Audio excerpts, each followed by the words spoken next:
Looking into the press review, here are some of the newspapers headlines we have for you. Some of them were gathered and translated in collaboration with our friends from Brussels, Belgium, and they can be found at congoforum.be. We begin with the bulletin from the ASADO, which is a publication of the African Association for Human Rights Watch that weighs in the news of the recent UN workers smuggling of mining raw materials into the Congo border, actually out of the Congo border into Rwanda. Repeated cases of smuggling of minerals such as the 3 T's, which is the tin, the tantalum, and the tungsten from Congo into the neighboring countries of Rwanda and Uganda were reported several times. This other case in the news report tells us that Mr. Jean-Claude Katende, who is the president of the African Association, writes that the court sentence against a recent case of a Congolese national and a UN driver who smuggled mines out of Congo were overly extreme. The African Human Rights Organization reports that the man was sentenced to 3 years in prison, while meanwhile the Human Rights NGO cites a recent case, or a big case, of 7 passengers that were arrested months earlier smuggling the same type of raw material. Here the newspaper talks about last February 4th, 2011, when an American Texas-based company, South Lake Aviation LLC, whose aircraft Gulfstream V matriculated number N886DT was intercepted while transporting about 480 kilograms of gold, an estimate of $20 million worth.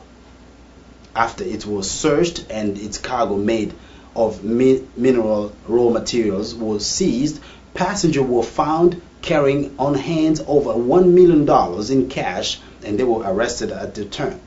The settlement for that case reached about $3 million. So Mr. Katende estimates here that both cases were related to illegal trade of minerals, thus far should be treated with the same amount of blame.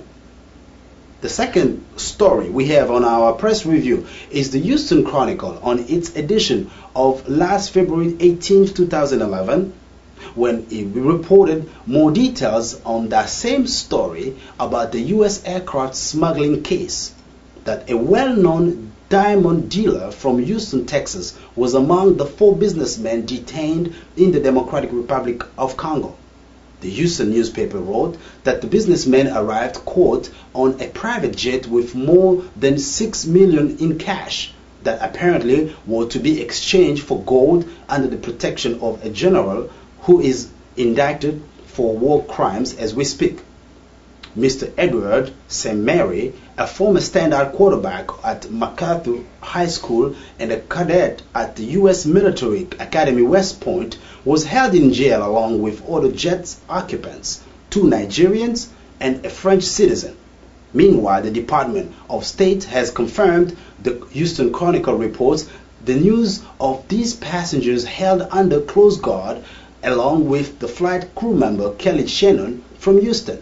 The cash was seized by the Congolese authorities and the plane, apparently leased from the Texas-based South Lake Aviation, was impounded. The third story in our press review is from Pana Press Agency reporting that unidentified armed men torched the studios of a private television station that aired programs favorable to the DR Congo opposition leader Etienne Tshisekedi. Local journalist reports on this one.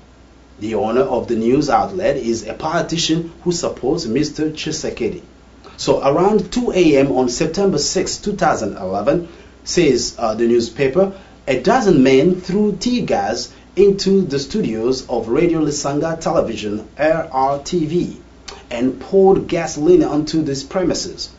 They then used Molotov cocktails and incendiary grenades to set the station on fire, news reports. Witnesses allegedly identify one of assailants as a member of the Youth League of President Joseph Kabila's ruling People's Party for Reconstruction and Democracy, called PPRD.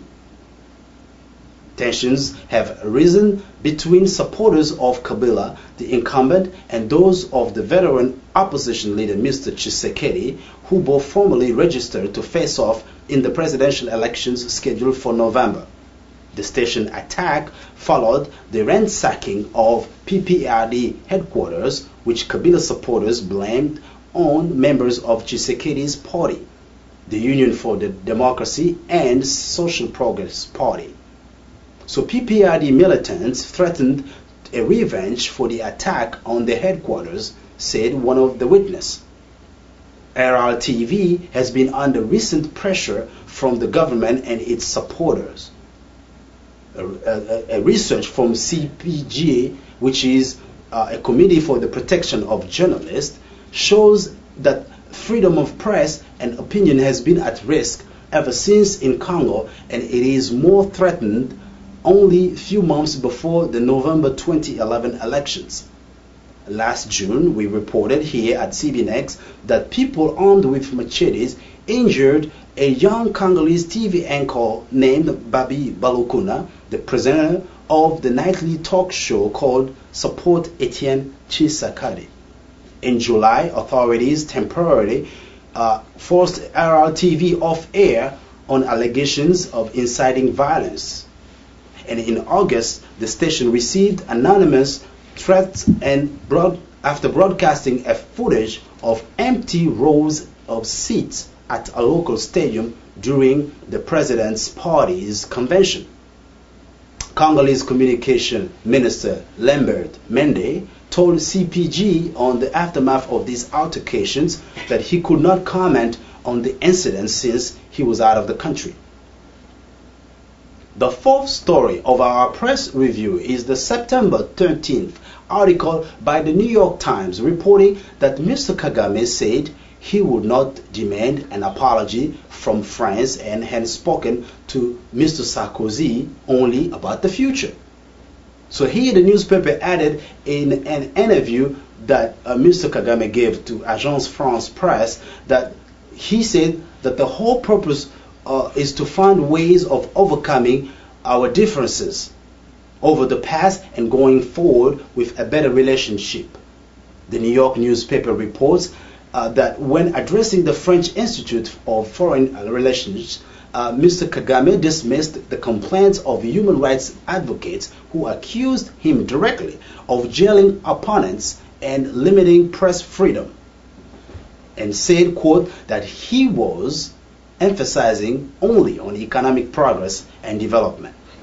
The New York Times journalist brought up a side dish to the news menu that Kagame's visit in France overlapped with accusations made by Robert Bourgi, a one-time aide to former President Jacques Chirac, arguing that Mr. Chirac and former Prime Minister Dominique de Villepin received suitcases of cash from several leaders of former French colonies in Africa to finance the French election campaigns. Meanwhile, lawyers from both men have denied the allegations and called them a defamation, promising to sue in courts. And the news article from the New York Times did not mention, we know, anything about the protests that took place in France, but it went on to frame this side story that Mr. Bourgi revealed that the amounts added up to 20 million received from these leaders, and that the system of political kickbacks from Africa has gone back through other presidents in the past, all the way to Charles de Gaulle. De Gaulle's chief Africa advisor, Mr. Jacques Foccart, was also the official treasurer of the Gaullist party, political party, and the French news media reported as far as back in 1960s that French aid for its former colonies was subject to a political kickback up to 10% of the deal. President Sarkozy is up to re-election face-off in France, we know it. The fifth story of our press review is the September 21st edition article by Ann Garrison with the San Francisco Bay View. She's saying that Troy Davis was executed tonight while Rwandan President Paul Kagame, one of the worst war criminals in the world, lectured in the $16,000 a night New York hotel. And he was also there as a chair of the UN Millennium Development Goals, the committee in charge of the UN's plan to end poverty in Africa. Tomorrow, Kagame, which is the 22nd, Kagame, writes Mrs. Garrison with the newspaper, will appear as one of the Bill Clinton featured speakers in a plenary session of the Clinton Global Initiative, an annual gathering of the global elite. At the 2009 Clinton Global Initiative, Mr. Clinton, who was president during the Rwanda genocide and ensuing Congo wars, writes the newspaper, will be there to present Mr. Kagame with the Global Citizenship Award. And last September 16th, a group of Rwandan, Congolese, and American protesters showed up at the lawn of the Carnegie Mellon University in Pittsburgh, Pennsylvania, to denounce what they called a bad deal of cooperation between the university and the worst war criminal never prosecuted of our times. And this brings us to the spotlight, the third segment of our show.